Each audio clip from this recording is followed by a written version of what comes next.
একটা স্বতন্ত্র সম্ভ্রম, একটা স্বতন্ত্র আভিজাত্যতা। শোনো, দূরে পাড়া আকাশ কখনো তোমার যোগ্য হতে পারে না। না বাপি না, ওটা দূরে পাড়া নয়, ওটা এখন নেতাজি সুভাষ পল্লী। যতই নেতাজি সুভাষ পল্লী হোক, যতই গড়ে উঠুক বড় বড় বাড়ি, তবু ওটা দূরে পাড়া। ওখানে যারা বাস করতো তারা সবাই দূরে।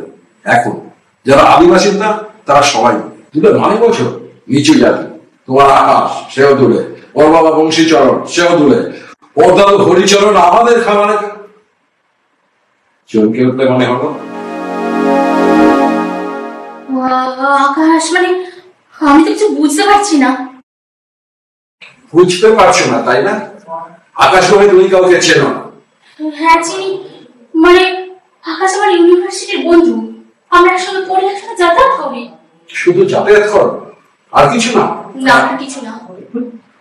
বাপি তুমি যা জেনেছো সব সত্যি নয়, এটা রটনা মাত্র। রটনা মাত্র? কদিন আগে তোমার মা তোমাকে সাবধান করেনি?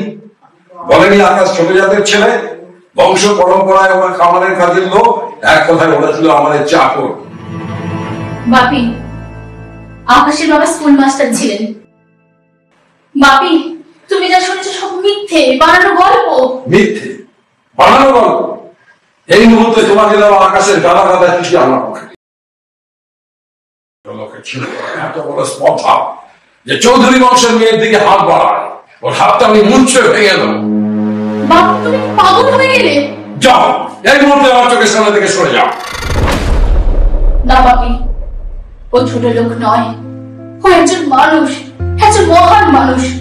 তুমি মানুষের মতো নোংরা কথা বলছো।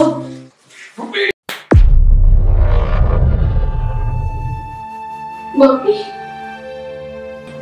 তুমি আমাকে মারলে, তুমি এত নিষ্ঠুর, এত নির্মম। হ্যাঁ হ্যাঁ, আমি নিষ্ঠুর এবং নির্মম। বেরিয়ে যাও আমার চোখের সামনে থেকে। কাল থেকে তোমার সবকিছু বন্ধ, সারাদিন ঘরের মধ্যে বন্দি থাক। যতই তুমি আমাকে বন্দি করে রাখো না কেন, আকাশই আমার প্রথম কথা, আকাশই আমার শেষ কথা। এত দূর স্পর্ধা, আমার মুখের উপর কথা বলো। এই মুহূর্তে তুমি আমার বাড়ি থেকে চলে যাও, যাও।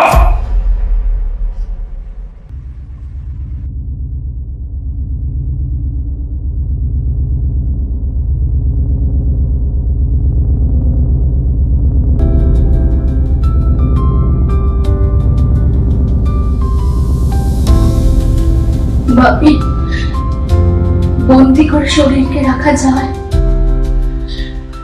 কিন্তু মন খারাপ করে না। মনটাকে সব নিয়ন্ত্রণের বাইরে, সব নিয়ন্ত্রণের বাইরে, সব নিয়ন্ত্রণের বাইরে।